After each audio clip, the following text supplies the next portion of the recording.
Creo que es posible hacer de este mundo un mundo sensible. Creo en nuestros sueños como punta de lanza, el arma perfecta para nivelar la balanza. Creo en las acciones cotidianas que te llenan de vida, te llenan de esperanza. En lo pequeño radica la fuerza, con tu cariño yo caminaré, imaginando rutinas bellas para dar vuelta al mundo al revés. Empezar por nuestra casa primero, romper con todo nuestro miedo, ser consecuente de cuerpo y de mente para alzar el vuelo por senderos nuevos. Porque tu luz cotidiana enciende la sonrisa que sale por la mañana. Creo en ti porque veo tu fuerza inexplicable, esa justa dignidad inconmensurable. Creo en ti, yo reafirmo que tu rabia proviene. Buenas tardes, amigas, amigos, compañeros, compañeras, compañeres. Aquí estamos en Diálogo Internacional, una mirada desde nuestra América, el programa número 188. Así es, el programa de Atilia Borón, que hacemos junto a Telma Luzzani, a Marcelo Rodríguez, a Paula Klachko y al Fede Montero, que podemos a esta altura decir, te extrañamos, Fede, a ver cuándo venís. Y que pueden escuchar, obviamente, por aquí, por la radio de las Madres de Plaza de Mayo, la AM 530 Somos Radio, pero también en la FM 90.7, que es la radio de la UNDAB, porque este programa es una coproducción de la radio de las Madres de Plaza de Mayo con la Universidad Nacional de Avellaneda, de donde varias y varios de nosotros somos profes, y toda una red también de emisoras hermanas de América Latina y de Argentina que agradecemos, retransmiten nuestro programa. Bueno, y hoy estaremos comunicados con Atilio, pero desde su casa, pues estaba volviendo de viaje, y lo mismo con Telmi, que se está recuperando de su, bueno, anduvo con unas nanas, así que en un ratito más las vamos a tener desde su casa también, pero estamos acá en el estudio mayor de la AM530 con Marcelo Rodríguez. ¿Cómo estás, Marcelo? ¿Qué tal, Paula? ¿Cómo están? Saludos para todos y todas las oyentes. Muy bien, acá estamos por empezar un nuevo programa, ya 188, como vos decías, nos vamos acercando lentamente a los 200 programas, razón, cosa bicentenario. Impresionante, ¿no? En esta quinta temporada de Diálogo Internacional. ¿Quinta? Así que Pucha. contento y esperando, bueno, ahora la comunicación que vamos a tener sumamente interesantes en el día de hoy, los entrevistados que nos van a acompañar. Así es. Bueno, como siempre decimos, tenemos un montonazo de temas. Ay, me olvidé de callar a esta cosa, mi celular la voy a callar inmediatamente, ahí está. Tenemos tantos temas internacionales. Vamos a tener en un rato más una entrevista muy interesante con Breno Altman desde Brasil, porque bueno, esta semana hemos protagonizado lamentables episodios con nuestra hermana República de Brasil, y que ya vamos a comentar en un ratito más. Y tenemos otra entrevista que, Marce, no la quememos por las dudas. No la quememos, ¿no? Porque hay que ver que todo se alinee. Esperemos que todo funcione. Claro. Que todo funcione, que se alineen los planetas y qué sé yo. Y bueno, entonces en una de esas vamos a tener una entrevista muy importante en la segunda hora del programa. Pero bueno, Breno también es un capo total, así que bueno, y acá estamos también en el piso con Marce, porque después no vamos a estar un par de sábados, Marce, y tenemos la verdad que la alegría de dónde nos vamos. Marce, contalo vos. Sí, por suerte vamos a poder participar con Paula de el coloquio internacional por el centenario del nacimiento de Fidel Castro, que se va a realizar en La Habana, que está convocando en una situación muy compleja, como hablamos siempre, que está viviendo Cuba. Este coloquio está convocando a una gran cantidad de personas de todo el mundo, que además de conmemorar y celebrar, podemos decir, el centenario del nacimiento de Fidel, estas actividades también van a servir como una muestra práctica y concreta de solidaridad con el pueblo y el gobierno cubano, que están enfrentando, como siempre, heroicamente toda esta creciente agresión de los Estados Unidos, ¿no? Así que bueno, calculamos que estamos seguros que va a ser una experiencia sumamente interesante e importante el poder estar unos días en La Habana participando de este evento y viendo, como decimos, y viendo cara a cara la realidad y la situación que se está viviendo en estos momentos, ¿no? Sí, más cuando es todos los días, no se cansan. Marco Rubio ya sabemos de entrada, desde que se gestó ahí como desde su familia de los gusanos en Florida, digo su familia política, ¿no? Me refiero, está su familia también incluso ligada al narcotráfico, bueno, una historia bastante oscura.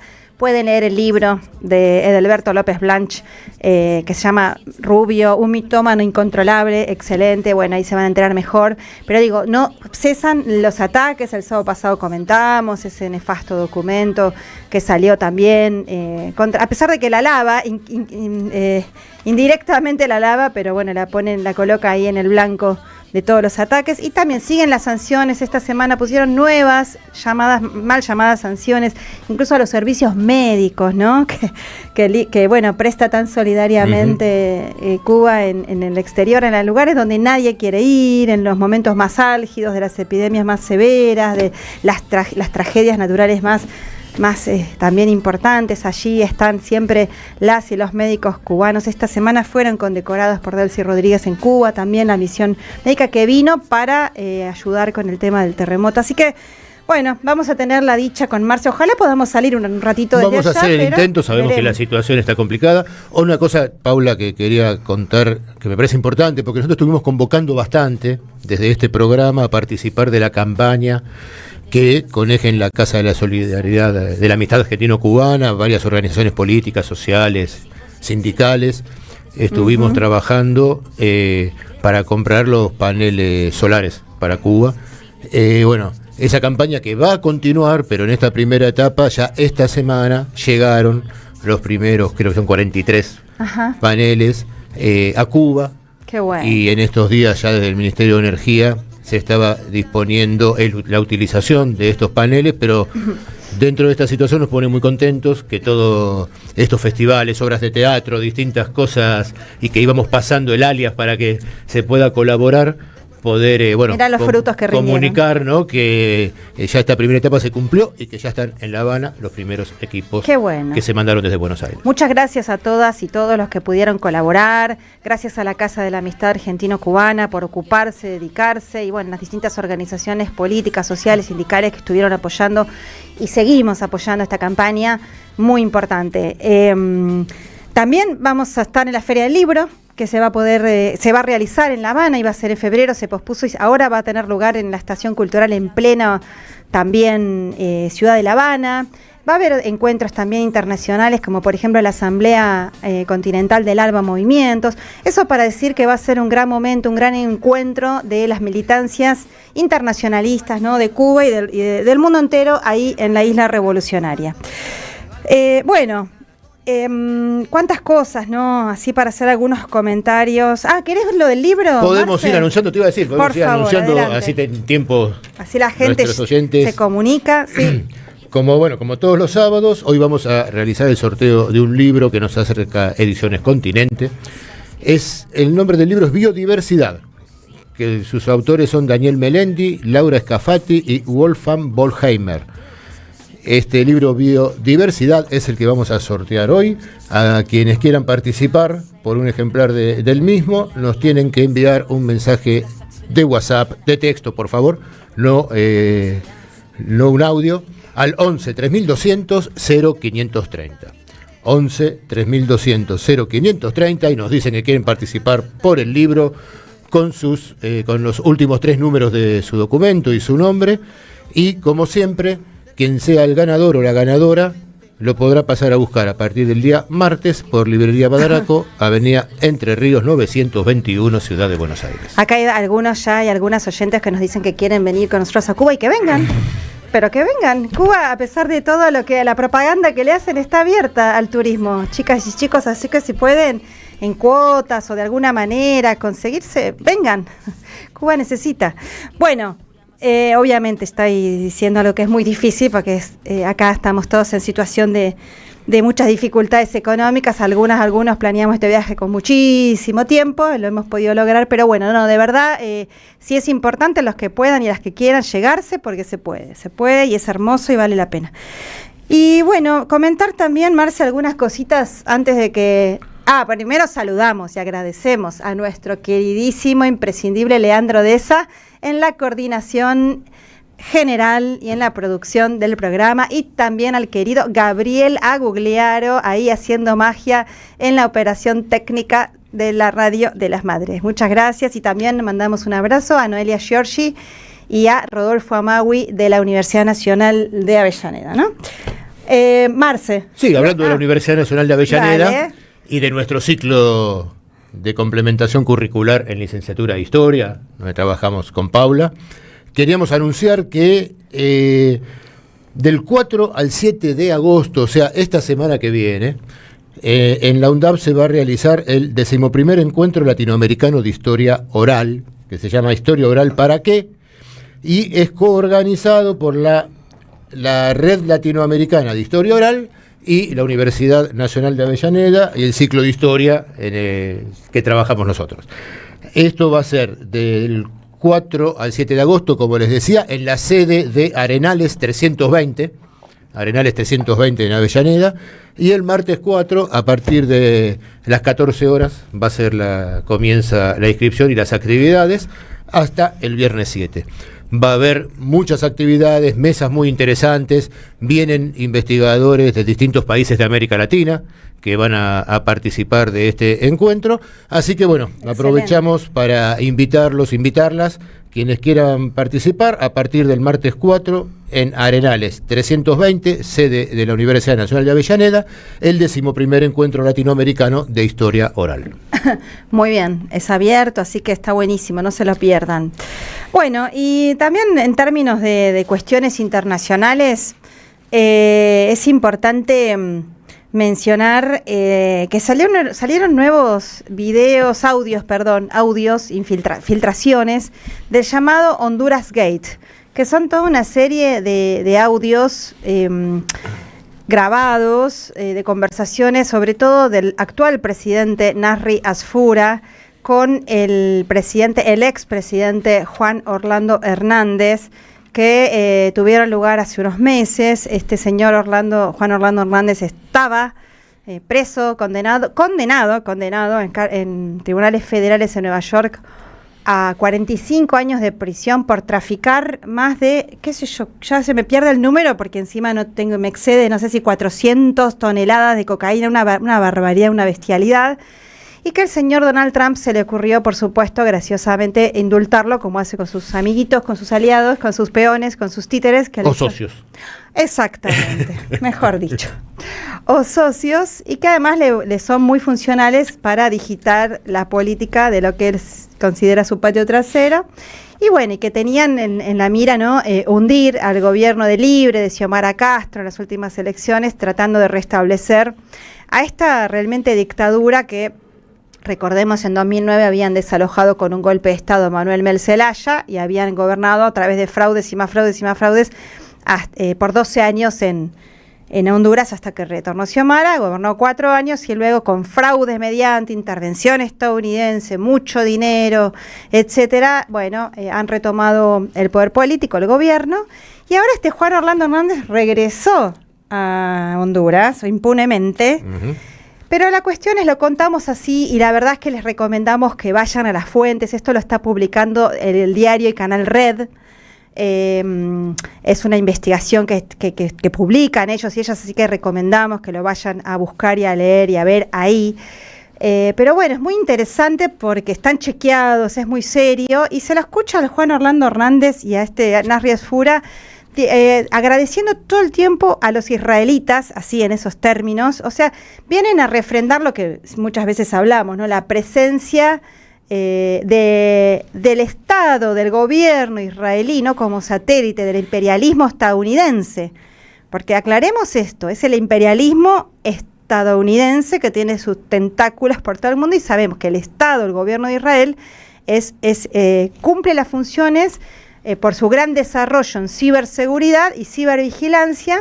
¿Te acordás, Marce, toda la venta y compra de los Pegasus? Exacto. De hace ya un montón de años. Y hace rato que se viene hablando de esto y de las vinculaciones de Patricia Bullrich con esos... y Montoto, ¿no? También la cuestión de armas y ciberseguridad, en esta securitización de la política que hacen en general y de todos los ámbitos de la vida que hace las derechas.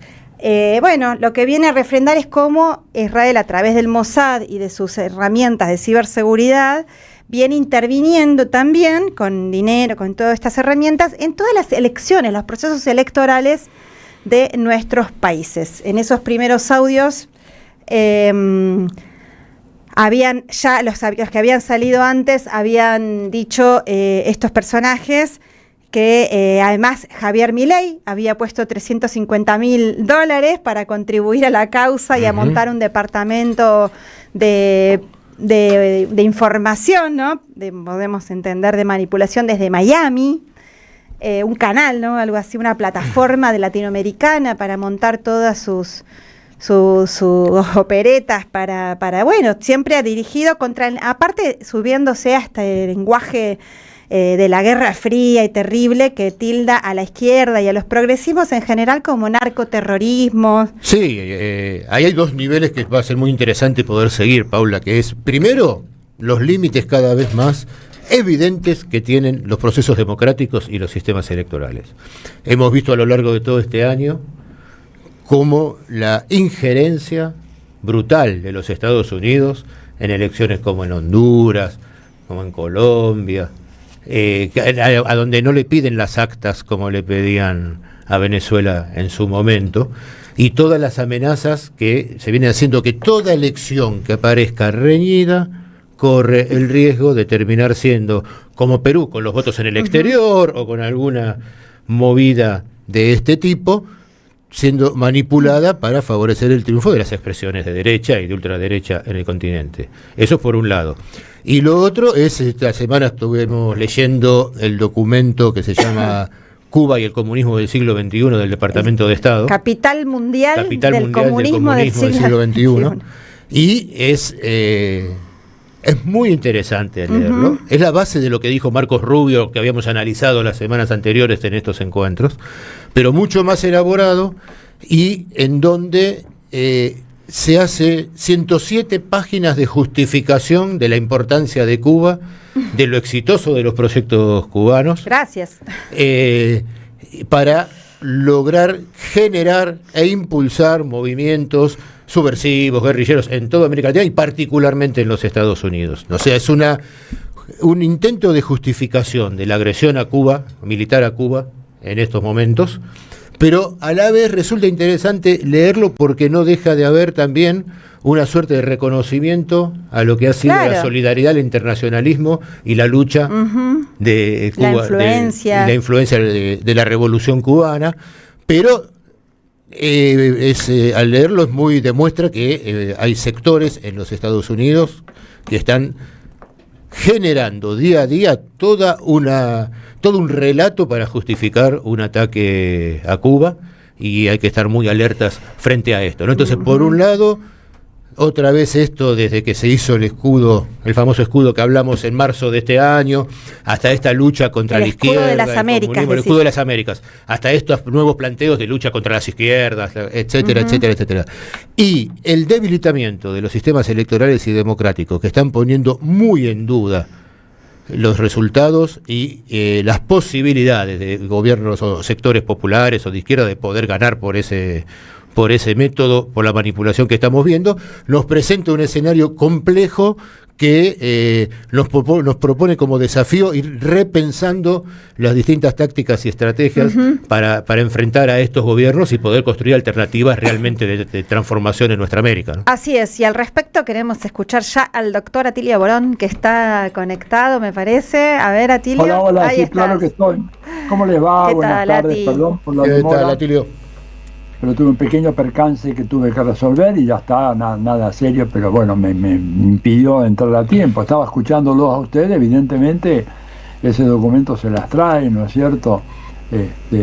Y todas las maniobras tendientes a tergiversar el resultado de las urnas, a imposibilitar que los sectores populares puedan acceder al gobierno es algo bastante preocupante, ¿no? Sí. De todas maneras, lo que sí es interesante es que esa derecha logra ganar, pero gana haciendo trampa, ¿no es cierto? Gana, digamos, de una manera además muy, muy justa, o sea, no es que barren con la izquierda o con los sectores progresistas. Claro. Tienen una victoria ajustadísima, lo vamos a en el caso de Colombia, lo vimos en el caso de Honduras, en el caso del Perú. En Ecuador antes también. En Ecuador, claro, o sea, es así. Pero bueno, de todas maneras hay que estar en guardia y el imperio evidentemente está muy, muy preocupado por estos movimientos así contestatarios, con sus contradicciones, con sus debilidades que hay en América Latina. Sí, bueno. Y también no sé si escuchaste, Atilio, lo de las nuevas filtraciones del Honduras Gate, que también revelan, viste, la presencia del aparato de inteligencia y las herramientas muy sofisticadas, renovadas de cibervigilancia de Israel, que sabemos es un satélite del imperialismo, ¿no?, de Estados Unidos y de los sobre todo más que términos de nacionalidades de los grandes capitales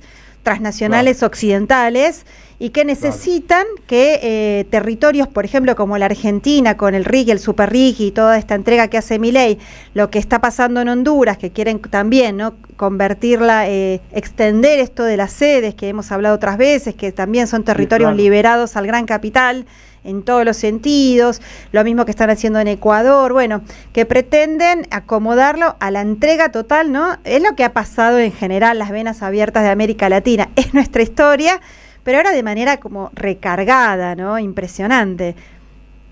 Claro, en la medida en que el imperio, lo que hemos hablado acá en este programa varias veces, en la medida en que el imperio deja de ser un imperio global, porque ha perdido control y capacidad de manipular, por ejemplo, lo que pasa en Asia, tiene una presencia muy marginal en África, Europa se le está cayendo en pedazos, bueno, los tipos se recogen en lo que es su en su retaguardia estratégica, como decía el Che y como decía Fidel, que es Latinoamérica. Pero bueno, yo tengo unos problemitas en la señal, por ahí bajo un poco el video, pero sigo totalmente perfecto, a ver si mejora un poco. Dale, ¿okay? Intervení cuando quieras, si no te vemos, adelante. Sí, bueno, bien. Bueno, y también tiene que ver con esto la persecución que hacen cuando son gobierno las derechas. Lo mismo, lamentablemente, ya anuncian que van a hacer después del 7 de agosto, cuando asuma este personaje lamentable de las Priella, que va a ser con Petro. Van a intentar hacerlo porque el pacto histórico es una fuerza muy importante, vamos a ver qué pasa, porque como decía recién Atilio, las fuerzas de izquierda o progresistas o nacionales y populares también son fuertes. Lo mismo mañana asume Keiko Fujimori, ¿no?, en Perú. Así que van también a perseguir al campo popular. En el caso de Perú está preso Pedro Castillo, y esto que quería comentar, también se libró una nueva orden de captura contra Evo Morales, que ya tenía otras, pero ahora se le suma, y los cargos que le adjudican son terribles porque tienen que ver con los más de 50 días de lucha, de rebelión que protagonizó el pueblo boliviano hace poco, y le adjudican a Evo Morales la instigación de esas luchas, terrorismo, ¿no? Que en Perú lo llaman terruqueo, que a todos los que luchamos nos llaman terroristas, y que bueno, se acopla a lo que Marce mostraba con estos documentos, los otros documentos de Estrategia de Seguridad Nacional de Estados Unidos, que tilda a los pueblos y a los que reclamamos, luchamos desde distintas identidades todas, ¿no? Ellos no discriminan, somos todos comunistas, los que luchamos por los derechos de los pueblos y por la emancipación, por los horizontes emancipatorios, nos tildan de terroristas. Sí, es esa simplificación, podemos decir, ¿no?, de generalizar una acusación, una estigmatización para justificar toda su represión y sus ataques. Como vos decís, el 7 de agosto asume de la Espriella en Colombia y ya anunció que retira las embajadas de Cuba y de Nicaragua de Colombia. Todavía no se sabe qué estatus quedaría, encargado de negocios, qué podría quedar, pero es en una clara muestra de la política que va a llevar adelante, que recordemos que en la campaña electoral amenazaba cotidianamente con salir a bombardear territorio colombiano para terminar con los terroristas, como decís vos, y ahora lo primero que dice que una de sus primeras medidas va a ser expulsar a la embajada de Cuba y de Nicaragua de Bogotá. Bueno, muy lamentable. Y en todo este contexto, una de las batallas decisivas que vamos a tener este año, como venimos charlando en Diálogo Internacional, a pesar de lo tan denostada que están los resortes de las democracias formales o liberales, una batalla decisiva va a ser las elecciones en octubre en Brasil, donde se presenta nuevamente por el cuarto mandato Lula da Silva y contra el clan Bolsonaro, ¿no? Podemos llamarlo así. Esta semana también nuestro presidente lacayo títere de Trump ya estuvo haciendo de las suyas, dando vergüenza en Brasil y por el mundo. Pero bueno, para analizar todo un poco de todas estas cosas y más, ya estamos conectadas y conectados con nuestro compañero Breno Altman. Ya hemos tenido el gusto, el placer, el honor de tenerlo en Diálogo Internacional. Él es periodista brasilero, es analista internacional, es el director de una plataforma que invitamos a visitar, Opera Mundi. Y bueno, ¿qué tal, Breno? Acá te recibimos, te saludamos. Está Atilia Borón, aunque no lo veas, y Marcelo Rodríguez y Paula Klachko. Porque me olvidé decir que también nos pueden seguir por YouTube. Lo digo ahora, que ya está Breno presente, ahí se pueden sumar y vernos por YouTube. ¿Cómo estás, Breno? ¿Qué tal? Hola, un gustazo hablar con ustedes, Atilio, Paula, Marcelo y toda la gente que nos acompaña. Pasado el mundial, estamos en paz otra vez con los argentinos. Claro, sí. ¿Qué tal, Breno? Un gusto tenerte en nuestro programa, un gusto muy grande. Bueno, es así, pero bueno, nosotros salimos segundos, ¿qué va a ser? Perdón. Bueno, imagina el dolor para los brasileños que además de desclasificados, Argentina fuera campeona. Eso sería una tragedia para Brasil. Eso sería una tragedia. Pero ahora se acabó el mundial, volvimos a la paz. Claro, así es.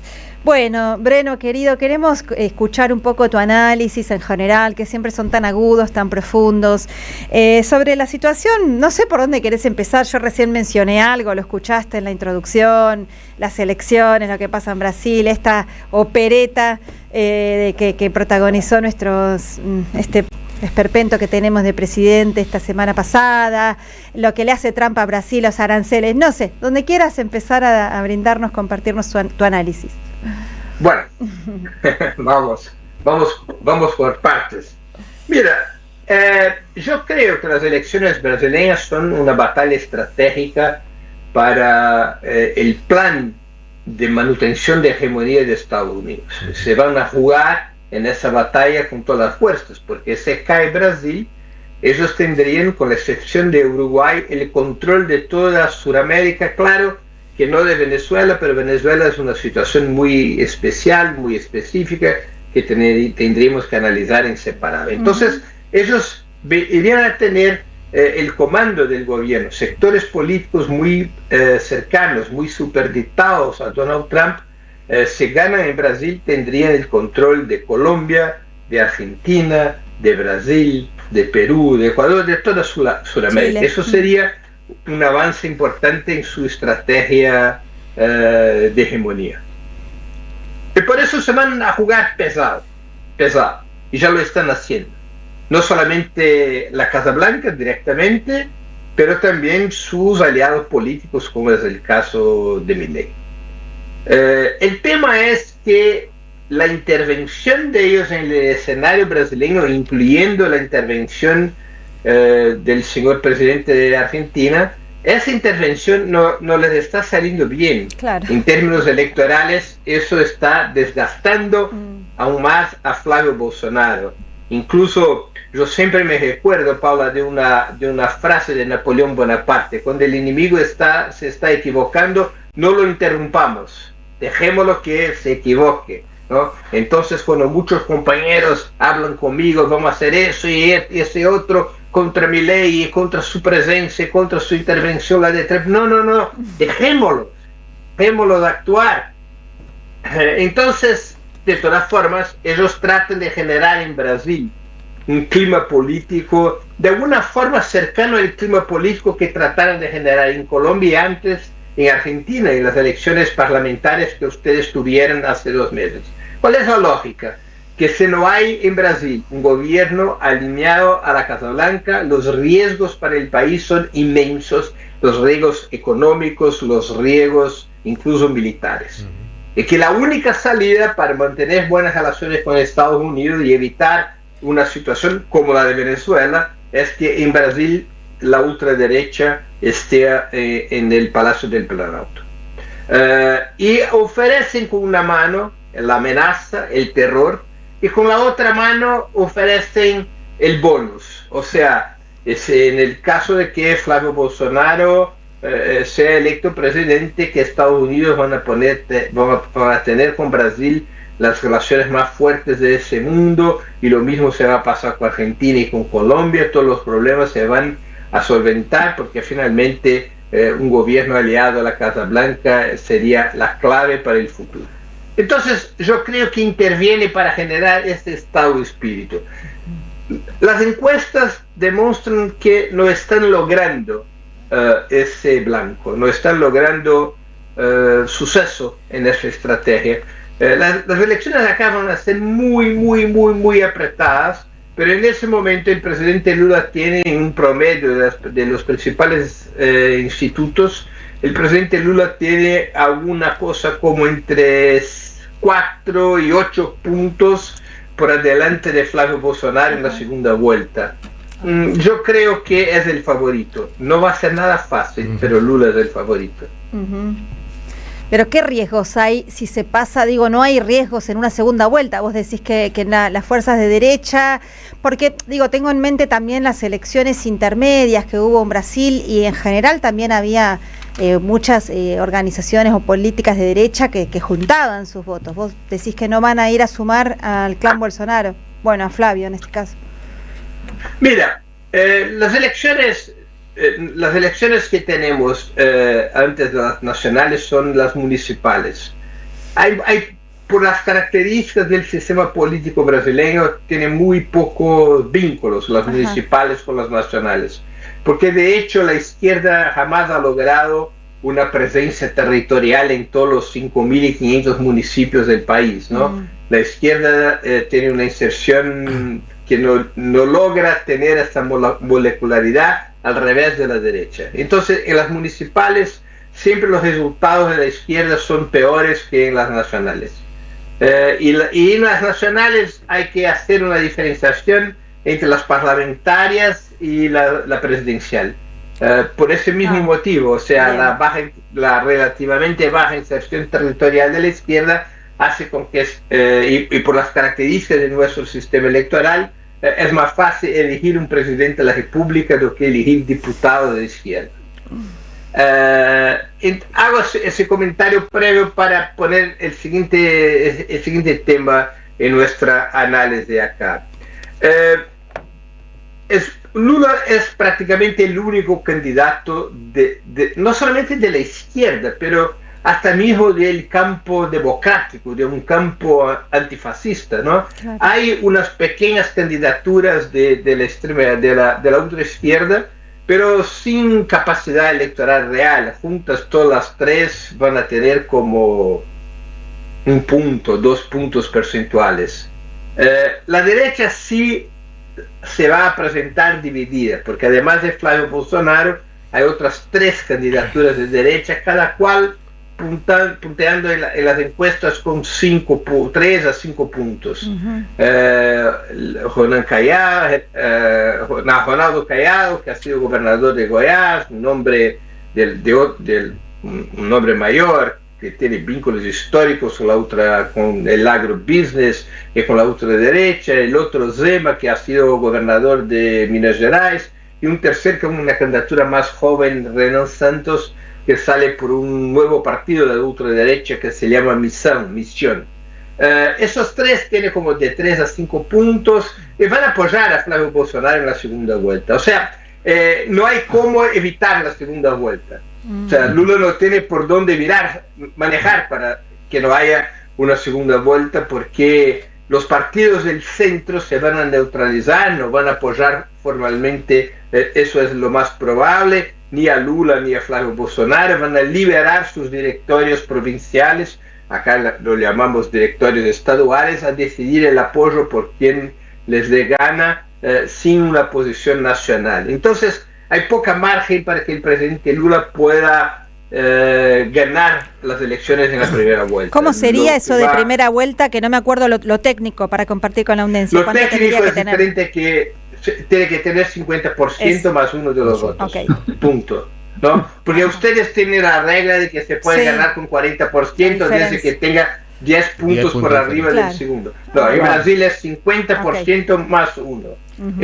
Si no se alcanza eso, se va a una segunda vuelta. Y es muy difícil que acá se alcance eso. Jamás se logró eso, ¿no? Mismo en el punto más elevado de la popularidad de Lula, que ha sido en 2010, cuando sale electa la presidenta Dilma Rousseff, ni siquiera en ese momento se pudo vencer en la primera vuelta. Claro. Entonces, Lula aparece en las encuestas, en las encuestas sobre primera vuelta, Lula aparece con 42-43% de los votos, de los votos totales, ¿no? En las encuestas para la segunda vuelta aparece con 48%, o sea, la diferencia entre el piso de Lula y su techo es muy pequeña, exactamente porque es el único candidato a la izquierda en la primera vuelta. Pero yo creo que, a pesar de que la perspectiva sea de una elección muy apretada, es un escenario un puntico mejor que en 2022.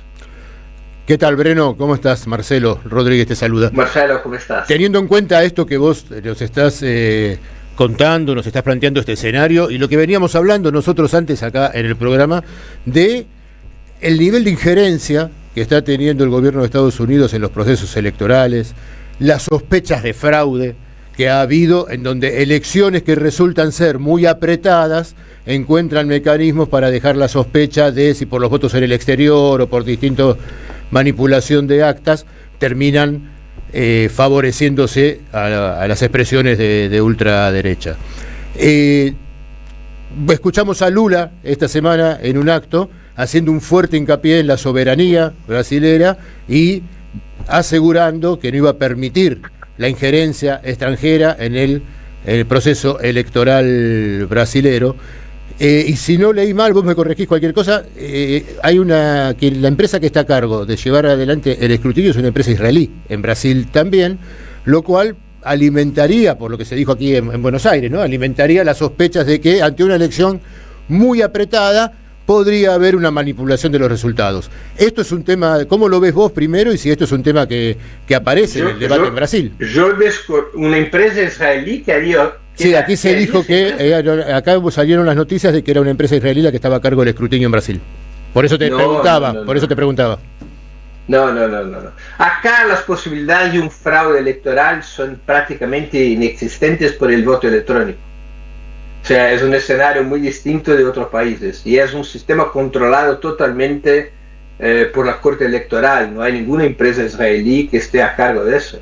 Entonces es un escenario... Por ese camino yo no creo que vamos a tener, digamos, inestabilidades. Yo creo que el sistema electoral brasileño es muy protegido desde que se implementó el sistema del voto electrónico. Las denuncias de fraude prácticamente desaparecieron. Entonces yo no creo en esa posibilidad. El control es total de la Corte Electoral, incluso de la parte técnica, el control es de la Corte Electoral.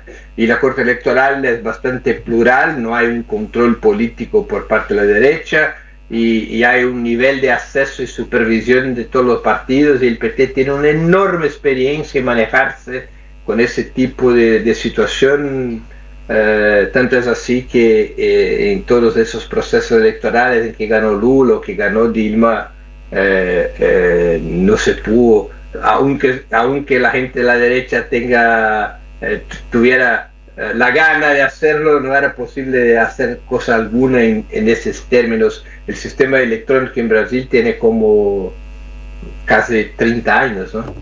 ¿Y en el exterior? de la mitad. No, el voto exterior es una participación muy pequeña, no muy poco representativa, y se vota muy pocos brasileños votan afuera. Pueden votar, pero muy poca gente vota. Estamos hablando, no llega al 0,00001% de los brasileños votan afuera, ¿no? Entonces, la intervención es una intervención durante la campaña electoral, ¿no? Estamos ahí hablando de las plataformas, de las fake news, estamos hablando de ese clima de terror que Estados Unidos va a intentar imponer sobre Brasil, estamos hablando, digamos, de campañas de falsificación de informaciones que buscan. En ese momento estamos en una. Se trata de poner el hijo de Lula bajo sospecha, con una... Pero eso sí, durante la campaña vamos a ver todo tipo de maniobra, todo tipo de acusación, todo tipo de falsificación y la tentativa de Estados Unidos de imponer miedo sobre el pueblo brasileño. En ese terreno que es la batalla, ¿no? Acá los sistemas de seguridad de la votación electrónica, además que eso, la organización jurídica del PT, ya muy experiente, más de una generación en eso, el tema del fraude acá no es un tema. Menos mal. Breno, una preguntita. En Alemania, tú sabes que hubo un gran debate sobre el tema del voto electrónico y ellos lo prohibieron. Alemania volvió al papel, digamos. Ahora, yo creo que en Brasil ustedes tienen voto electrónico más una papeleta. A ver, porque si a mí me dice solo voto electrónico, y yo te digo que un super hacker que entró al Pentágono también puede entrar a la Comisión Nacional Electoral de Brasil. O sea, tengo esos resquemores. ¿Cómo es allá el voto electrónico en Brasil? No, acá el voto electrónico es sin la papeleta, pero ¿cuál es? Sin papeleta. Sin papeleta. Mira, yo no soy un experto en la tecnología electoral, pero fundamentalmente lo que ocurre acá es que no hay sistema, todos los sistemas electorales de Brasil son de intranet, son de conexión interna, ¿no? Y son de conexión interna y todos los sistemas solamente pueden tener una comunicación y se paraliza. ¿Cómo funciona? Se vota en una sesión electoral. Cerradas las elecciones, el tipo que es presidente de la mesa tiene que apretar un botón y ese botón envía el mensaje directamente al Tribunal Regional Electoral. Por ejemplo, se vota en São Paulo, el Tribunal Regional de São Paulo. Esa información, después que se aprieta el botón, no se puede hacer más nada con el equipo se traba. El equipo se traba. Y esa información llega a una computadora central que está bajo vigilancia de técnicos de todos los partidos. Claro. De todos los partidos, ¿no? Qué bueno. Y es un circuito que no se puede interrumpir por internet. O sea, es un sistema, como le llamamos en portugués, no sé la expresión en español, es un sistema dedicado, o sea, no está vinculado a la comunicación general. ¿Puede haber un fraude electrónico? En términos teóricos, sí. ¿Alguna vez se pasó? Jamás. ¿Puede pasar? Sí. Pero el nivel de vigilancia que hay sobre eso de los partidos, incluyendo el PT, es enorme. Y hay acá hay mucha historia electoral, ¿no? Se ocurre en una determinada una situación electoral muy diferente de la tradicional, eso sería un escándalo, ¿no? Entonces, claro que nadie responsable podría decir imposible fraude, pero es muy, muy complicado por el sistema que se organiza en Brasil. Es un sistema que puede ser perfeccionado. Yo mismo soy favorable a un modelo más cercano a ese de Venezuela con la papeleta confirmatoria. Pero Mira, ya hubo, desde que hay el sistema electrónico, ya ganó la derecha, ya ganó la izquierda, y ningún sector pudo comprobar en ningún momento cualquier tipo de cosa. La fraude no ha sido algo relevante, claro, en ningún momento.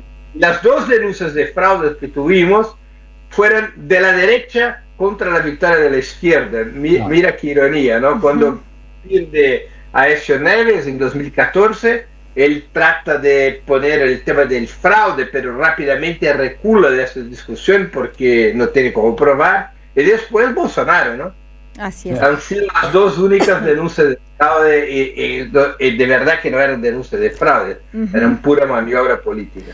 Breno, te llevo un poquito, podemos volver a Brasil si tenemos unos minutos después, pero te llevo un poquito, aprovechando que sos también analista internacional y de toda tu experiencia, al análisis más general de la región, y específicamente vos mencionaste al principio cuando hablabas, bueno, por qué la de Brasil era una batalla estratégica, decisiva y estratégica para la región, y mencionaste, bueno, que por lo que significan en Sudamérica y porque Venezuela está atravesando una situación específica, especial, claramente. Hace unos meses salió un artículo tuyo que me parece de lo más interesante que se escribió al respecto. Invito a buscarlo y leerlo. El artículo se llama La batalla de Caracas. Ahí, en una de las partes, vos decís al final, textual, decís, cuando la fuerza del enemigo es desproporcionada, la cuestión central es salvar el poder político. Bueno, te traigo con esa frase un poco para que nos compartas algún análisis acerca de cómo estás leyendo y qué posición hay que tener justamente respecto de lo que está sucediendo en Venezuela. Mira, yo creo que estamos en primer lugar en un escenario de una ofensiva imperialista en Sudamérica brutal. O sea, pasamos a un periodo de defensiva. Bueno, que uno mire los resultados electorales y la situación social de los últimos 15 meses y eso es muy nítido. O sea, estamos sufriendo derrotas electorales y estamos viviendo una situación de reculo en los movimientos sociales, con alguna excepción en Bolivia, quizás alguna otra excepción pueda venir por ahora en la resistencia casta en Chile, pero en términos generales, aunque haya resistencia, hay una ofensiva imperialista. Y el blanco central en Sudamérica de esa ofensiva imperialista, como ya imaginamos y ya lo sabíamos, es Venezuela. En Venezuela hubo una derrota militar el 3 de enero, una derrota militar muy dura. O sea, uno puede discutir los errores que se han cometido para que se pasara esa derrota militar, hubo una estrategia de excesiva tensión sin capacidad militar de enfrentar sus consecuencias, o si no hubo preparación militar adecuada para un riesgo de esa magnitud, y podemos también hacer las consideraciones geopolíticas sobre el aislamiento de Venezuela, incluyendo el aislamiento promovido por el gobierno brasileño con el no reconocimiento de la elección de Maduro en 24 y después con la exclusión, con el impedimento que Venezuela ingresara al BRICS, pero de hecho, por eso, por otro, hubo una derrota militar y ese camino militar se quedó bloqueado. Delante de esa situación, la revolución bolivariana entra en un periodo nuevo y un periodo muy difícil, un periodo de reculo gigantesco, para intentar reorganizar sus fuerzas en una correlación mucho más desfavorable que antes del 3 de enero. Fundamentalmente, hay un flanco que la situación permite al chavismo y el chavismo trata de aprovecharse de ese flanco. ¿Se lo va a lograr? No lo sé. Pero no creo que le restaran muchas alternativas. ¿De qué estoy hablando? Trump tenía la fuerza, como lo demostró, para imponer una situación de control sobre Venezuela, tenía la fuerza para imponer una derrota militar, pero no tiene la fuerza todavía para imponer una alternativa política, para imponer un gobierno que pueda estabilizar Venezuela bajo la hegemonía de Estados Unidos. Y por eso hay esa situación contradictoria. El gobierno chavista es que tiene que administrar la actual situación de Venezuela, que es una situación de pérdida relativa de su soberanía, ¿no? De un lado, el chavismo no logra tener fuerzas hoy para romper con esa situación de tutelaje real, y por otro lado el gobierno de Estados Unidos no tiene fuerzas para imponer hasta el momento un gobierno que le sea leal. Ese espacio político es manejado por Delcy Rodríguez, por la presidenta encargada Delcy Rodríguez, para tratar de reorganizar las bases sociales y políticas de la revolución bolivariana, intentar mejorar la situación de la economía, intentar dividir la oposición de derecha, intentar reorganizar sus estructuras sociales para impedir que el poder se pase a la derecha, porque ese es el último capítulo de la ofensiva de Estados Unidos en Venezuela. O sea, esa es la batalla decisiva. Si el chavismo logra sobrevivir en el poder político, se puede reorganizar fuerzas. Si el chavismo pierde el poder político, se acabó el periodo histórico. Y yo creo, claro, uno puede hacer miles de críticas a lo que hace el gobierno del Delcy Rodríguez, problemas de narrativas mediáticas, de gestos políticos, eso también, ni a todo que me parece bien, pero en términos reales, yo no creo que el gobierno de Delcy, el gobierno del chavismo en ese momento, delante de la situación después del 3 de enero, y mismo antes del 3 de enero, porque de alguna forma el presidente Maduro tenía conciencia de eso, de que había que evitar una situación militar para la cual Venezuela no tendría cómo manejar. Yo creo que el reculo, no hay alternativa al reculo, aunque sea dolorido. Yo hago una comparación. En ese artículo que citaste, Paula, yo hablaba del pacto, del acuerdo de paz que hace Rusia con Alemania en los primeros meses de Brest-Litovsk, en los primeros meses de 18. Yo voy a hablar de otra comparación internacional que también me parece útil, que es el pacto Ribbentrop-Molotov en 1939. La repercusión en la izquierda mundial, en el movimiento comunista, ha sido tenebrosa. O sea, la Unión Soviética hacía un acuerdo con el nazismo. Bueno, pasada la guerra, fue otra la interpretación de ese acuerdo, ¿no? O sea, ese acuerdo ha sido, digamos, importante para que la Unión Soviética ganara tiempo, pudiera se organizar para vencer el nazismo, ¿no? Entonces, en ese momento, lo que hace el gobierno venezolano para muchos sectores de izquierda es como el acuerdo Ribbentrop-Molotov, es muy feo, no tiene ninguna, no es sexy, es un acuerdo. Tiene otra lógica que no la lógica histórica del chavismo, a la cual estamos acostumbrados, siempre muy combativos, siempre muy antiimperialistas, siempre muy movilizador. Es otra lógica, es la lógica del reculo. Entonces, yo creo que ese reculo tiene que ver con lo que es decisivo en ese proceso. Y lo que es decisivo es si el chavismo va a lograr o no mantener el poder político. Claro, en todo caso, el plan de Estados Unidos y toda esa inmensa movilización militar, Breno, estaba destinada a lograr el cambio de régimen. Claro. ¿Verdad? No era eso solo para secuestrar a Maduro. El plan le falló, porque yo siempre hago la comparación, Breno, con la movilización de fuerzas que se puso en el caso de el secuestro de Osama Bin Laden, que fueron 3 helicópteros y un portaaviones que estaba esperando ahí a 100 kilómetros afuera, y el comando que secuestró a Osama Bin Laden tenía 22 hombres. Acá hubo 200 personas, tropas, ¿verdad? Y 150 aeronaves.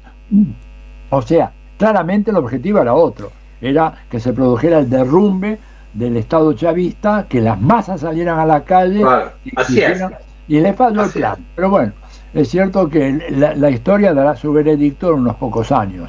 Claro. Mira, lo que yo creo yo tengo total acuerdo, Atilio, pero hay que tener en cuenta que la batalla decisiva sobre el tema del cambio de régimen está por venir, que es exactamente el proceso electoral que va a ocurrir en algún momento hasta 2030. En 2030, por el calendario oficial, habrá elecciones presidenciales. Puede ser que en las conversaciones que están en curso se anticipen esas elecciones. Y ahí sí vamos a tener la batalla decisiva del chavismo. O sea, la batalla decisiva entre el chavismo y las fuerzas tradicionalmente opositoras y vinculadas a Estados Unidos, ¿no? Estados Unidos no tuvo, aquí tiene total razón, no tuvo fuerza para imponer el cambio de régimen inmediatamente. Y tuvo que manejarse con una situación contradictoria, y lo mismo tuvo que hacer el chavismo. El chavismo lograba mantenerse en el poder, pero perdió el control de la soberanía total de la nación. Esa es la realidad, ¿no? Es una realidad contradictoria para ambos lados. Y hay una batalla que va a decidir eso, que va a decidir ese escenario, que es la batalla electoral que viene. Por eso la preocupación de Delcy Rodríguez y de todo el núcleo dirigente del chavismo de aprovechar esa contradicción para tratar de mejorar y mucho la situación económica del país, intentar generar un clima de normalización, generar una situación de normalización, de recuperación después del doble terremoto. Del doble terremoto. Tratar de resolver problemas que angustian a la gente, que pone a esa gente, especialmente los menos politizados, en contra del gobierno. En eso que está el chavismo. Hay gente que compara, mira lo que hacen los iraníes, mira lo que hace Cuba. Son situaciones muy distintas. La mala suerte de Venezuela, que no tiene un estrecho de Hormuz y está muy cercano de Estados Unidos, ¿no? O sea, Irán tiene otra situación, y claro, también otro tipo de apoyo geopolítico de Rusia y China, y otro tipo de formación. Hay que poner ese dedo en esta herida, o sea, que es un problema de toda la izquierda latinoamericana, no solamente del chavismo. O sea, el desarrollo de los proyectos nacionales, yo no creo que llevaran a las últimas consecuencias la cuestión militar.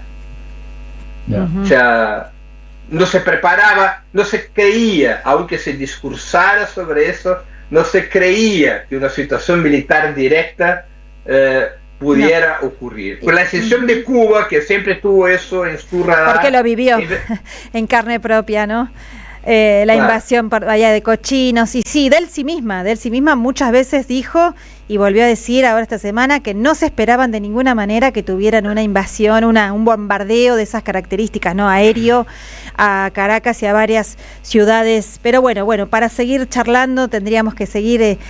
Te esperamos una nueva vez, en una nueva oportunidad en Diálogo Internacional, pero bueno, muy importante lo que decís, lo del bloqueo, ¿no? Ahora apuntan a tratar de aprovechar estas negociaciones que tienen con Estados Unidos para levantar el bloqueo y salir de esa asfixia económica que tiene al pueblo, en ese desgaste. Y bueno, esperemos que puedan recomponer esa relación de fuerza para la batalla decisiva por venir. Gracias, Breno Altman. Aprovecho para saludar a nuestro amigo Iván Cepeda antes que me... Bueno, mira, escúchame, querido Breno, no habíamos mencionado, porque lo que tú ves no es lo mismo que lo que ven las y los compañeras que escuchan y ven Diálogo Internacional, así que lo teníamos de sorpresa. Breno, lo teníamos de incógnito, no hay problema, pero en la voz ni más ni menos que de Breno Altman, hemos revelado la sorpresa que teníamos preparada en esta tarde de Diálogo Internacional.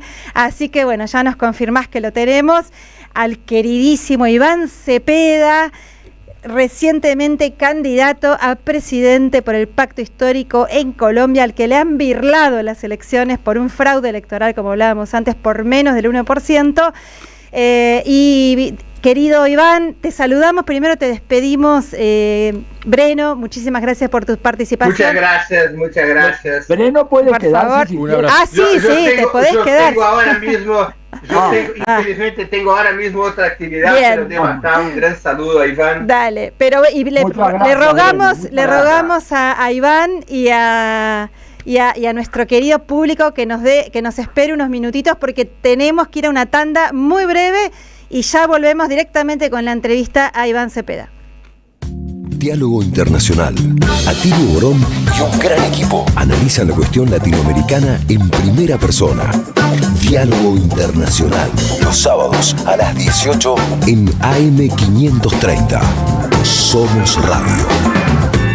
El destino de tus vacaciones está en Turismo Cabal. Viví los momentos que querés, con viajes armados a tu medida, con las mejores ofertas y los paquetes que buscas, con más de 35 años de experiencia. Entra en www.turismocabal.com.ar y encontrá las vacaciones que necesitas. Turismo Cabal. Seguridad en viajes. Destinada a la cartera de consumo. Más información en www.turismocabal.tour.ar. Alimentos cooperativos. Producción y comercialización de productos cooperativos y de agricultura familiar. Envíos a todo el país. Por pedido, envía tu mensaje al 11 34 31 2928. Seguinos en Instagram como @alimentoscooperativos. Yerba mate La Buena. Conserva el aroma y sus propiedades de origen. Libre de gluten, buena calidad y buen precio. Toma mate y seguí escuchando la 530 con Yerba Mate La Buena. Tu compañía de vida y buenos momentos. Diálogo Internacional. Hasta las 20 en AM530. Somos Radio.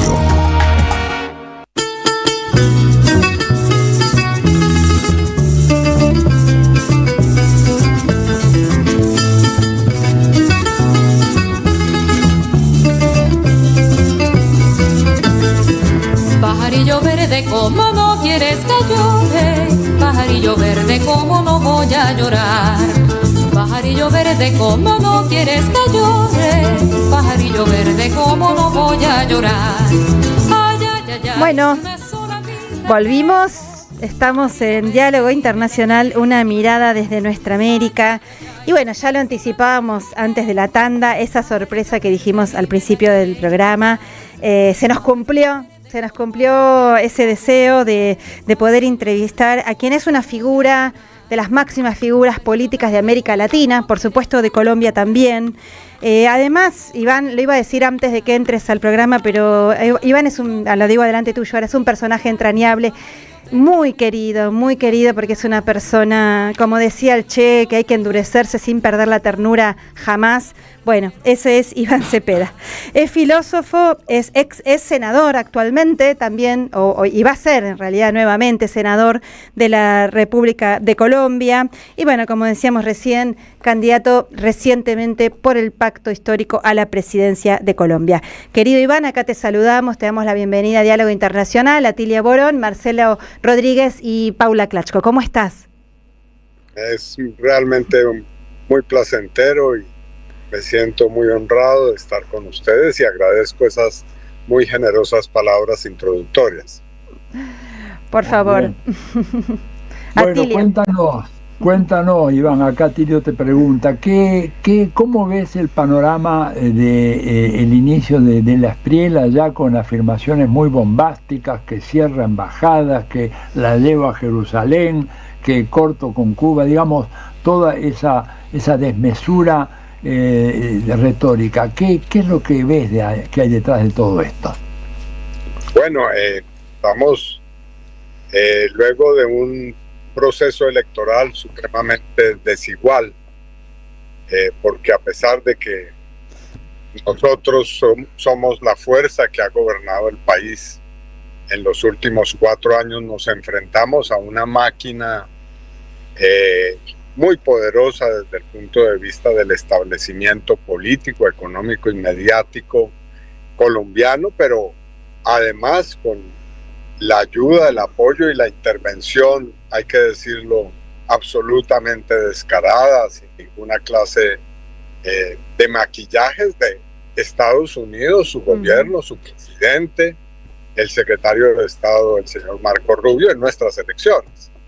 Y eso de múltiples formas, solamente a través de declaraciones, de acciones en medio del proceso electoral, claramente para favorecer al candidato de la Espriella, sino también en el uso de la inteligencia artificial, en el uso de empresas para hacer toda clase de propaganda sucia, e incluso, así lo ha dicho el presidente Petro, de intentar interferir en el proceso de recuento del resultado electoral. Así que, a pesar de eso, hemos obtenido un resultado que nos muestra como la fuerza política más importante del país. Tenemos la bancada en el Congreso más numerosa. Somos la mitad de Colombia contados en las urnas. Hemos triunfado en 19 de los 32 departamentos de Colombia. Hemos sido la principal fuerza entre los jóvenes. El 70% de la juventud votó por el pacto histórico. Así también en el mundo rural. Así que no somos ninguna minoría insignificante, somos una fuerza con la que hay que contar. Ahora, dicho todo eso, estamos ante un gobierno que no es que vaya a ser aliado de Estados Unidos, sino que representa realmente la vulneración total de la soberanía nuestra y el camino hacia lo que puede llamarse un protectorado por invitación. Es decir, el señor de la Espriella ostenta la condición de ciudadano estadounidense y, como ustedes saben, hay un juramento que ha prestado que lo obliga en toda circunstancia a poner por encima la Constitución, las leyes y los intereses de Estados Unidos cuando actúe públicamente. Claro, él ha jurado por la Constitución de Estados Unidos porque se hizo de esa nacionalidad. Eso es impresionante. Iván, también muchas preguntas. La semana que viene, el 7 de agosto, asume este señor en una universidad y vos hoy has convocado, el Pacto Histórico ha convocado a 3 concentraciones en distintos lugares de Colombia, vienen convocando también a lo que llaman una desobediencia civil y pacífica, ¿no? Recalcando que es pacífica contra mano de, algunos atentados que se sufrieron estas semanas también, ayer mismo, hoy. Te quería preguntar eso, ¿no? ¿Cómo se prepara el pueblo colombiano, que como tú dijiste es una fuerza importantísima, ha protagonizado sendas rebeliones populares en 2019, en 2021? ¿Cómo se prepara con estas concentraciones y de cara a lo que van a tener que resistir, lo que obviamente va a ser, que es un avasallamiento de derechos? Sí, estamos especialmente preocupados por las poblaciones rurales, por la gente que va a estar en los territorios resistiendo un intento de avasallamiento. Esa es la expresión correcta. Nosotros estamos viendo, y esto no es porque se nos haya ocurrido, sino porque lo hemos leído en documentos del Departamento de Estado, de la cumbre interministerial que hubo con 60 países recientemente en Washington. La intención de ir por ese viejo modelo que fue el Plan Cóndor y lo que se practicó para la implantación del neoliberalismo en nuestros países. Es decir, el mismo tipo de acción que la socióloga Naomi Klein llamó en su momento la doctrina del choque.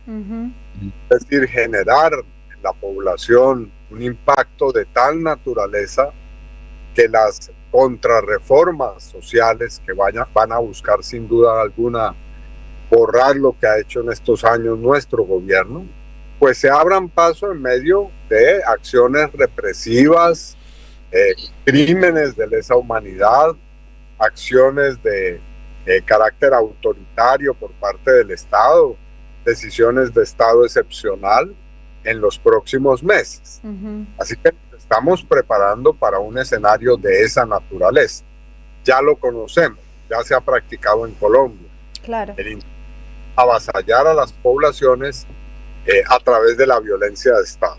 Así que tenemos mucha experiencia en esa materia y estamos trabajando con nuestros procesos territoriales, nuestras organizaciones, para fortalecer el apoyo a las comunidades en los territorios. Sí, incluso tú dijiste, bueno, esto, ahora por ahí quisiéramos que nos expliques un poco más qué es esto del llamado a la desobediencia civil, pero también te lo pego con otra pregunta, que bueno, lamentablemente sí, no podemos esperar otra cosa que no es este intento de retornar a Colombia de los paramilitares, de la violencia, porque lo dicen, ¿no?, a viva voz, como tú dijiste, y también incluso este señor ha dicho que Colombia va a ser la sede del escudo de las Américas, ¿no? Esa articulación, esa coordinación militar de los gobiernos de derecha para atacar a los pueblos, claramente. Bueno, eso te lo pregunto vos también en otras declaraciones, y también el presidente Petro respecto a la injerencia en las elecciones y al fraude. Han hablado de la injerencia directamente de Trump y de Netanyahu. Vos dijiste que este tipo viene a ser un embajador plenipotenciario de Estados Unidos y de Israel en Colombia. Petro habló también de que va a ser una especie de virrey. Bueno, te sigo dando letra para que sigas profundizando tu análisis en relación a esto que se viene. Sí, evidentemente ese es el propósito, convertir a Colombia ya no en un socio de la llamada lucha o guerra contra el narcotráfico, sino en la plataforma central de esa política para el continente, para los países sudamericanos y centroamericanos.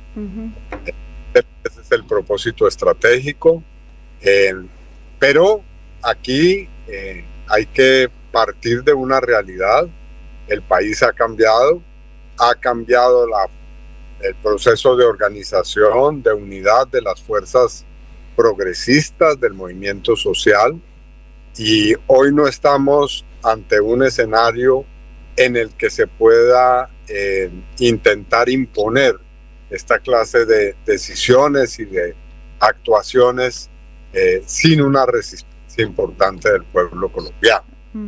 Así que, por eso es que hemos dicho que vamos a ejercer distintas formas de oposición.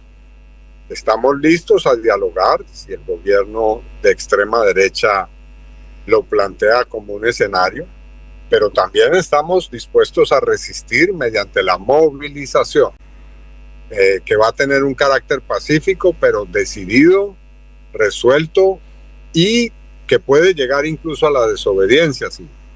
Es decir, a no cumplir con órdenes, no cumplir con decretos, incluso con leyes que consideremos violan nuestra Constitución, violan los derechos de la gente. Ya saben, por experiencias de otros pueblos, qué significa desobedecer, ¿no? Esta no es una frase, no es una advertencia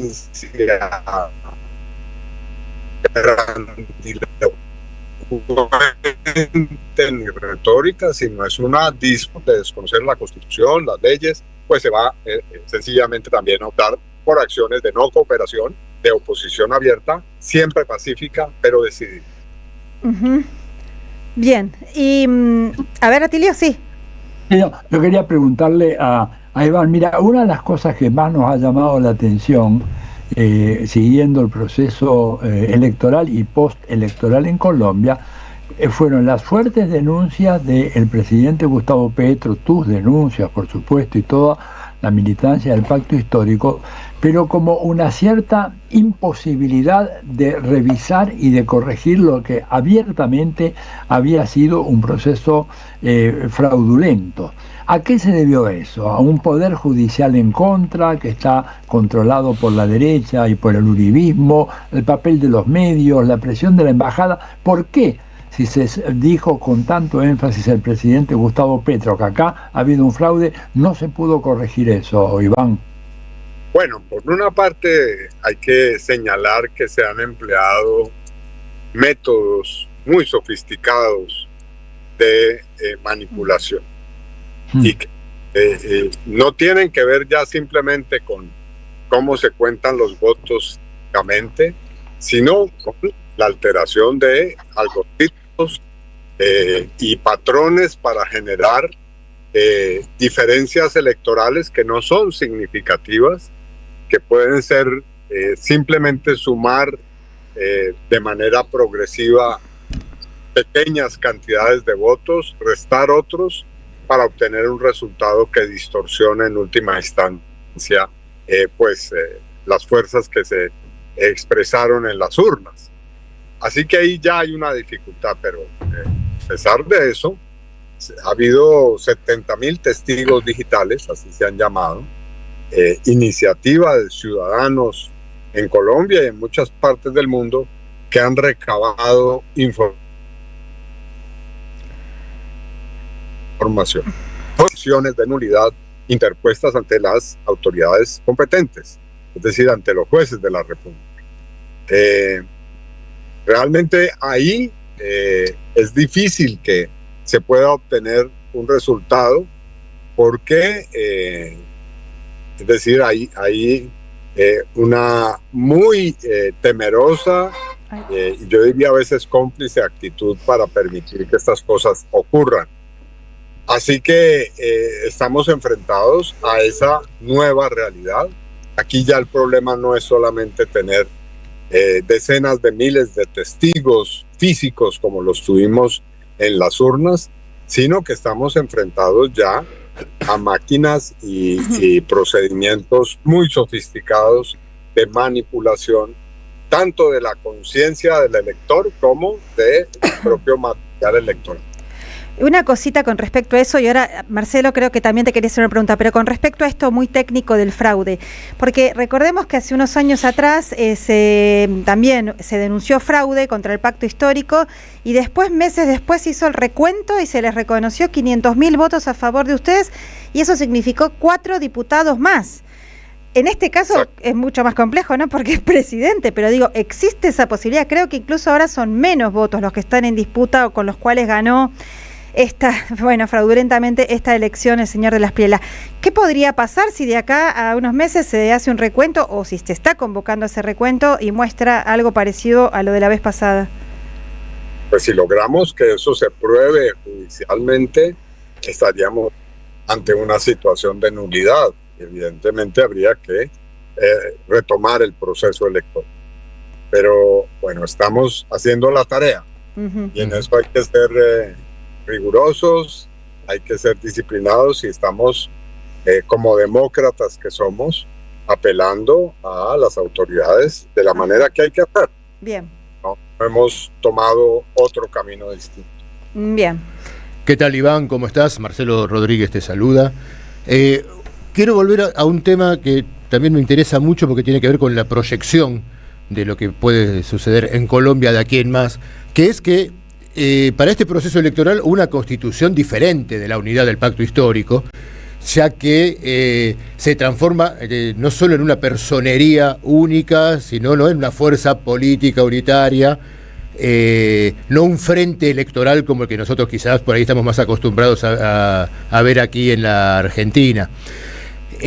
Tras estas elecciones y con todos los desafíos electorales, de enfrentar a un gobierno de ultraderecha, represivos, etcétera, como vos venís enumerando, ¿cuál es la perspectiva? ¿Cómo salió esta experiencia del pacto histórico de este proceso electoral? ¿Y cuáles son los desafíos que yo me imagino que tendrán que ver con una actividad mucho más unitaria en los territorios, en el trabajo político cotidiano, ¿no? ¿Cómo ves vos que esta herramienta del pacto histórico sale del proceso electoral y queda posicionada para enfrentar los desafíos que va a tener en Colombia de aquí en adelante?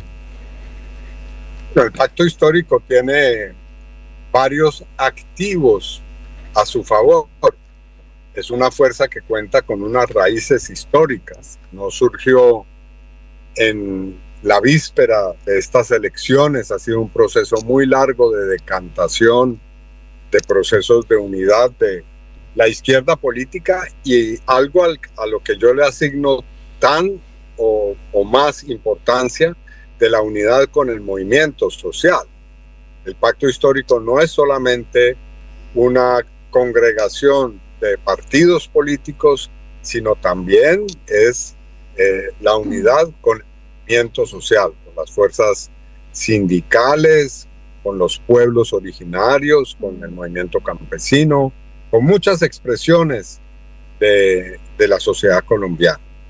Entonces tenemos esa ventaja, pero esa ventaja también nos exige encontrar de manera rápida formas organizativas que puedan permitir que esa fuerza se consolide de manera democrática.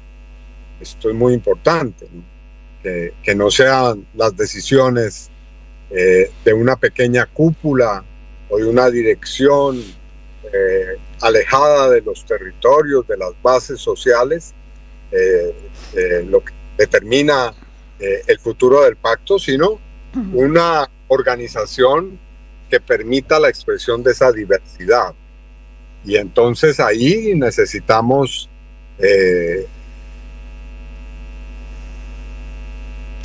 hacer muchos esfuerzos de renovación, de fomentar la participación. El arraigo con el pueblo no se pierde. Ese es el principio. A ver, Iván, te interrumpo un momentito para que repitas, a ver si podés repetir un poquito no me está escuchando. Si podés repetir un poquitito pertenencia, su arraigo con el pueblo. Me parece que se cortó. Sí, estábamos con... A ver, Iván, bien. Te decía si podías repetir un poquitito lo último porque se entrecortó mucho, porque estás en viaje, para quienes no están siguiendo por YouTube vemos, entonces hubo una interrupción en la conexión. Si podés repetir esta última idea que estabas diciendo recién. Sí, decía que el principio esencial del éxito del pacto histórico es no perder su arraigo, no perder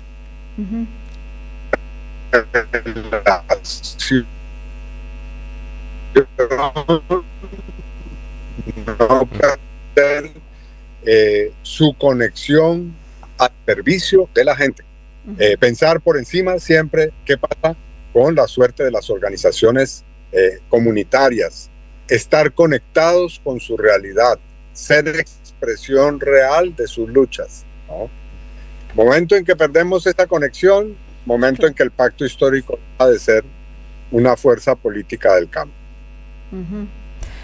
Qué importante, Iván, qué importante, porque, bueno, con tanto esfuerzo, lo que vivimos, lo que vemos en Colombia, nuestra querida Colombia, es décadas y décadas de asesinatos selectivos permanentes. Tú misma fuiste víctima, tu padre, el asesinato de tu padre, ¿no? ¿Cuántas décadas, cuántos y cuántas compañeras tan valiosas hemos perdido en el camino? Bueno, mismo durante el gobierno de Petro se empezó a sembrar las bases para frenar esa violencia despiadada de esa oligarquía rancia y la más violenta de toda América Latina, pero bueno, se empezaron a sentar las bases, pero también lo seguimos viendo, ¿verdad? Esperábamos que de tu mano pudiéramos profundizar ese proyecto de transformación social a favor del pueblo. Bueno, no pudo ser, pero bueno, vimos un pueblo levantarse en noviembre de 2021 o en abril, ahora me agarró la duda. Fue ese maravilloso paro durante meses. Bueno, una vez más el pueblo sin duda lamentablemente se va a ver atacado por esta violencia organizada del Estado y el paraestado. Bueno, es muy preocupante, y también te llevo al plano de la fuerza parlamentaria. ¿Cómo está la relación de fuerzas? Algo dijiste, pero para profundizar en ese sentido, ¿cómo está la relación de fuerzas en el Parlamento, en el Senado y en la Cámara de Representantes para enfrentar también lo que van a intentar? Ya lo vivimos en Argentina. En Argentina las derechas vienen y rápidamente los que nos cuesta años y años y años en construir y derechos adquiridos, rápidamente los desmontan. ¿Cómo se preparan en las instituciones para enfrentar eso? ¿Y qué relación de fuerza tienen? Bueno, lo primero es decir que efectivamente el pueblo colombiano, sus organizaciones, sus fuerzas políticas han enfrentado el genocidio. Entonces hemos hecho procesos políticos que han tenido que sobreponerse a eso, a intentos de exterminio de nuestra fuerza. Así que tenemos una experiencia de resistencia en esa materia. Y obviamente, pues, con esto no subestimo los peligros, pero sí tenemos una muy curtida dirigencia política en esa materia. Así que nos estamos preparando para una etapa difícil. En segundo lugar, nosotros registramos que en estos años el pueblo colombiano ha aprendido y ha desarrollado formas de movilización muy determinadas, que han permitido que los cambios sociales se den, se vayan dando. Y creemos que esa va a ser una muy importante circunstancia ahora. La gente no va a dejar que se le arrebaten sus derechos de una manera pues pasiva y simplemente inactiva o neutra, ¿no? Aquí va a haber movilización y va a haber acción política. Y en el Parlamento somos la fuerza más numerosa. No tenemos la mayoría, sí somos decisorios. Así que con nosotros se tendrá que contar para cualquier clase de pues votaciones significativas. Vamos a ver cómo se van desarrollando en medio de este panorama. Así que no diría que es fácil, automático, que las conquistas y los logros sociales simplemente se desechen o se tiren a la basura. Aquí va a haber un proceso de confrontación si es que de la Espriella toma el camino de violentar esos derechos muy fuerte por parte del pueblo colombiano. Iván, te hago una consulta. Acá se informó, creo que Paula decía algo en un momento, de que una de las primeras medidas de la Espriella era cerrar las embajadas de Cuba y de Nicaragua o en Colombia o despedir, echar al personal diplomático. ¿Hay alguna novedad de esto y qué tipo de representación quedaría? ¿Se puede confirmar esta actitud? Sí, con el pretexto de un gasto austero, de austeridad en el gasto, se van a cerrar varias embajadas, pero el trasfondo de eso es evidentemente la agresión que se está fraguando contra Cuba y hacer parte de los países que en nuestro caso optan por el genocidio y por el respeto de un gobierno genocida y no por el respeto de un gobierno que, como es el caso del gobierno cubano, por más de 40 años ha hecho esfuerzos consistentes para ayudar a la paz en Colombia. Hay que recordarles a las personas que nos están viendo y escuchando que La Habana fue la sede por años del proceso de paz que desembocó en el acuerdo que puso fin a ese aspecto del conflicto armado colombiano entre las FARC y el Estado. Así que el pueblo cubano, su gobierno ha sido inmensamente generoso con la paz en Colombia. Claro. Y sus servicios, por decirlo de alguna manera, han sido solicitados por todos los gobiernos, incluyendo gobiernos de derecha y de extrema derecha. Sí, recordemos que fue Santos, ¿no? El presidente Santos el que terminó firmando la FARC, bueno, y no era precisamente de izquierda, para nada, el acuerdo de paz en 2016. No, pero Uribe también. Uribe también. El presidente Uribe, claro. Hubo años en que hubo diálogos en La Habana entre el gobierno de Uribe y el ejército de Libertad, por ejemplo. Claro. Bueno, y también le contemos a la audiencia que en este momento el presidente Gustavo Petro está en La Habana. Está en Cuba, precisamente, ¿no? Me imagino que como parte de este reconocimiento tan importante que vos estás diciendo. En ese sentido, bueno, también te pregunto que cómo evaluás esta visita, última visita como presidente de Estado de Gustavo Petro, que además va a presidir el pacto histórico cuando salga de la presidencia. ¿Cómo lees esta última visita tan simbólicamente en Cuba en este momento, amenazada, ¿no? De ser atacada militarmente, incluso, además de todos los demás ataques, por el imperialismo?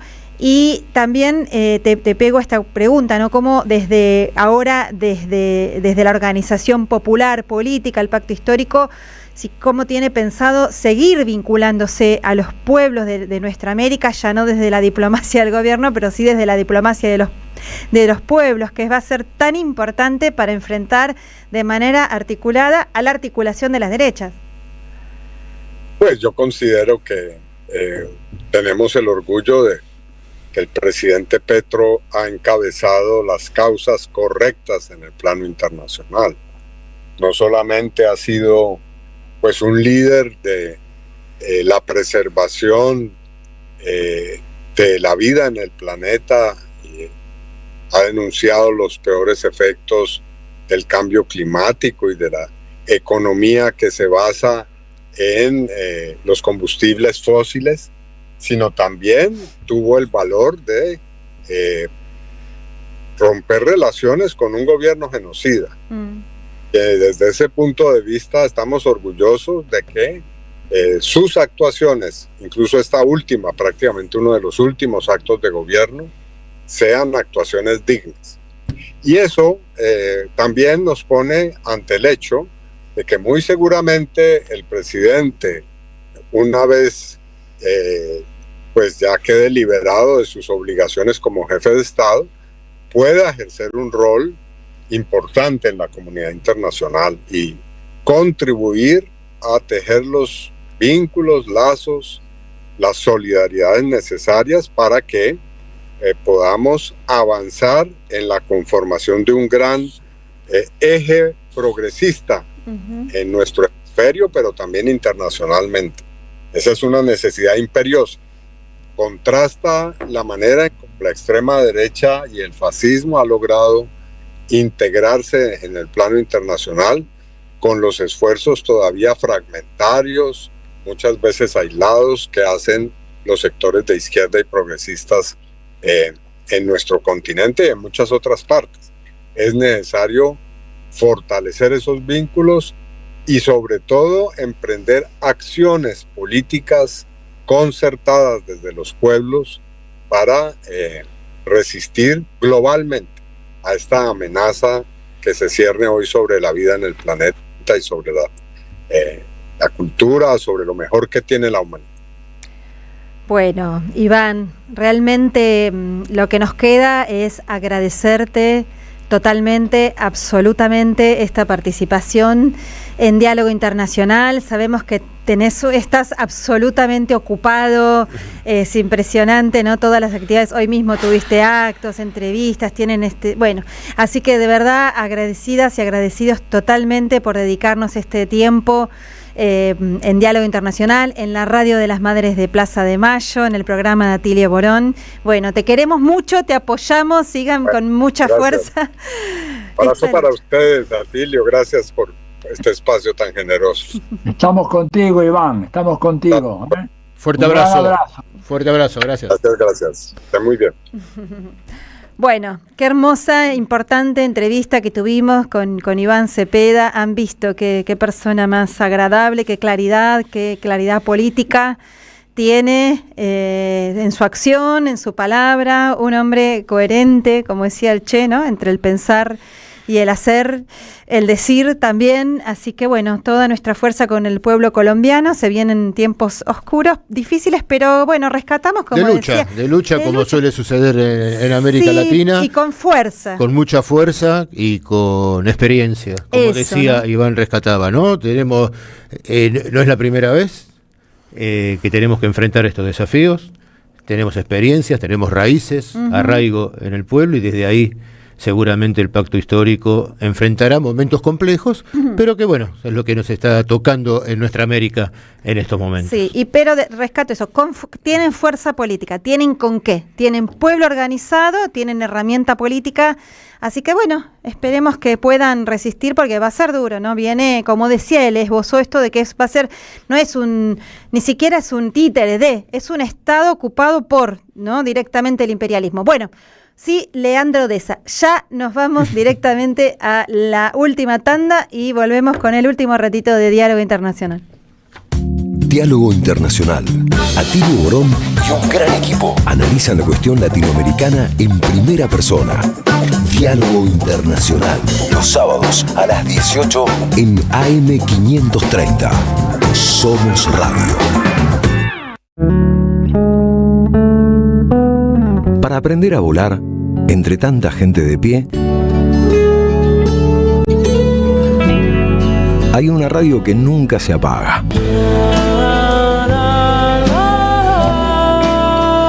No corras más. Prende la radio. Prendete. AM530. 20 años.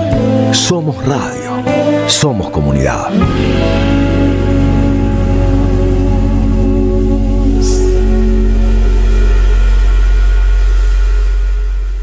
Librería El Aleph presenta el libro del año. Proscripta y sublevada. Crónicas ardientes de una Argentina indomable.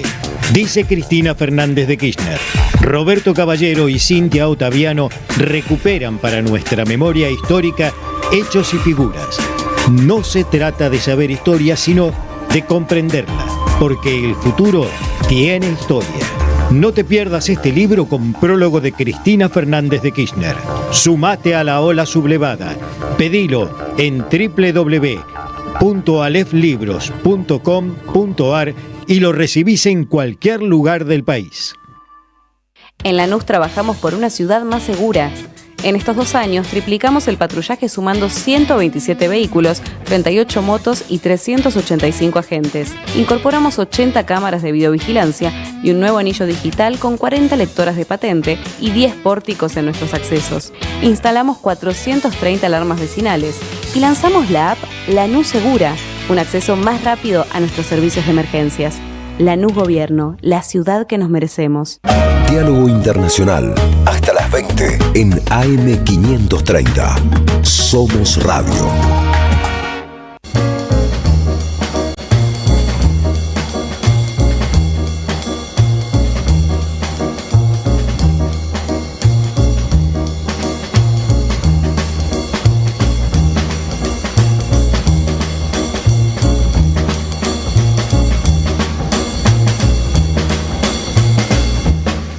Estamos en Diálogo Internacional, una mirada de nuestra América. Bueno, los últimos ratitos del programa nos queremos meter con un tema que no queremos dejar de abordar porque es, bien difícil, triste, geopolítico, tiene varias aristas. Nos referimos a esta cuestión de la migración, esta avalancha migratoria de personas provenientes de Marruecos, del reino ese de Marruecos, a Ceuta, ¿no? En el norte de África, territorio español en el norte de África. Para eso vamos a escuchar la explicación profunda de nuestro amigo y compañero Emilio Tadei. Adelante. La llamada crisis de los migrantes en Ceuta, que tuvo lugar en los últimos 2 días, constituye un hecho, una tragedia humanitaria que no tiene nada de espontánea.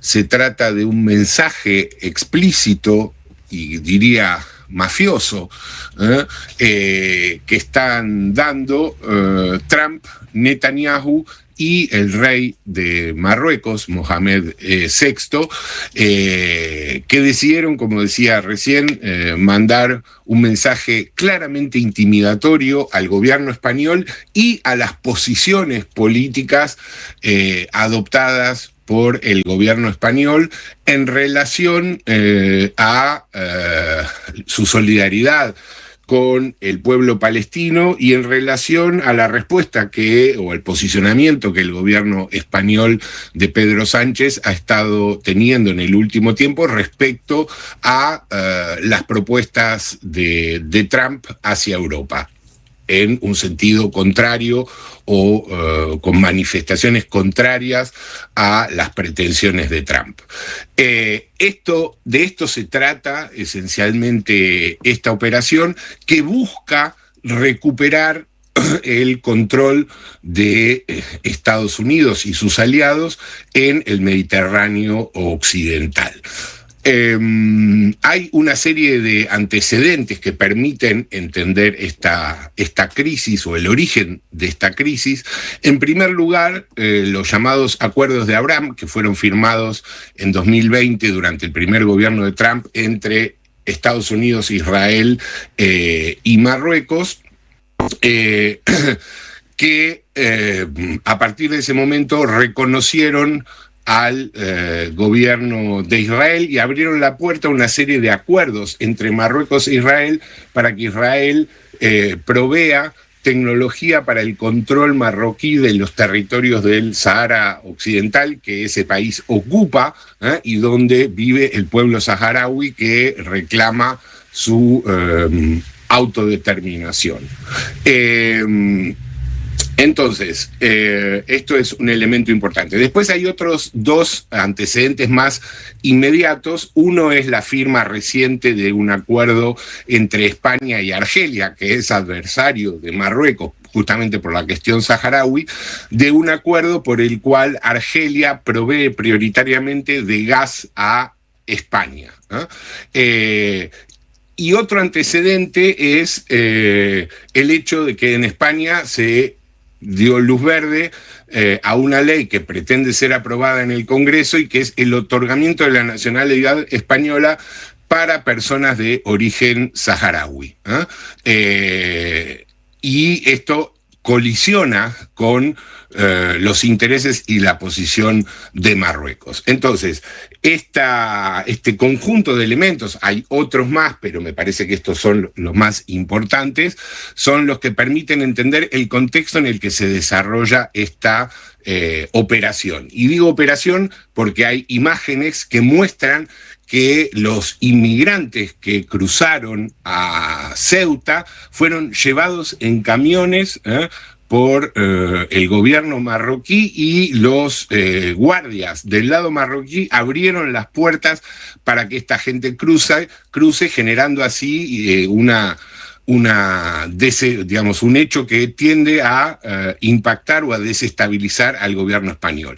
Y esto se ve en la rápida respuesta de la extrema derecha española y del conjunto de la extrema derecha y la derecha europea, que aprovechó esta crisis para golpear al gobierno de Pedro Sánchez. Desde la líder de la ultraderecha española, Giorgia Meloni, que inmediatamente pidió la suspensión de los acuerdos de Schengen, que son los que garantizan la libre circulación de personas en la Unión Europea.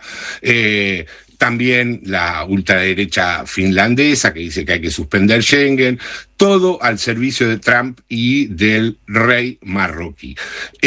Frente a esto también hubo algunos países o fuerzas políticas de la izquierda europea que exigieron el envío de ayuda humanitaria, pero toda la situación se está configurando para desgastar al gobierno español, que es el único gobierno progresista que subsiste en el marco de la Unión Europea, y llevarlo hacia una derrota electoral.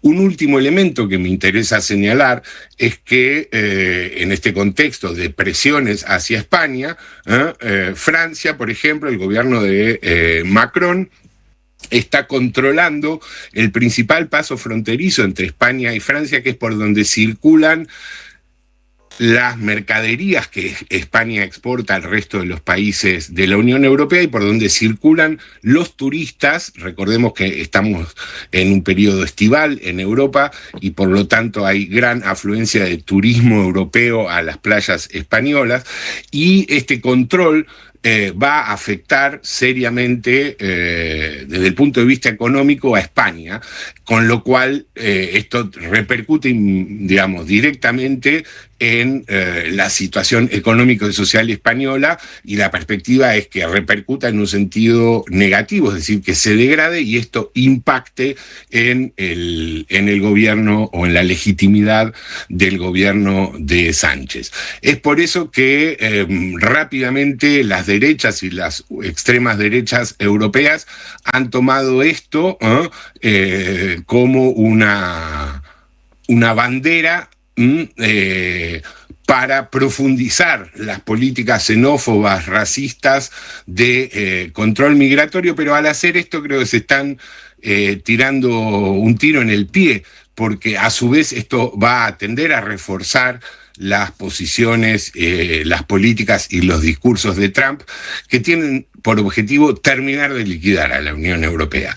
Bueno, algunas rápidas y ciertamente incompletas reflexiones, pero me parece que permiten agregar algunos elementos para tratar de descifrar este drama que ante todo es un drama humanitario.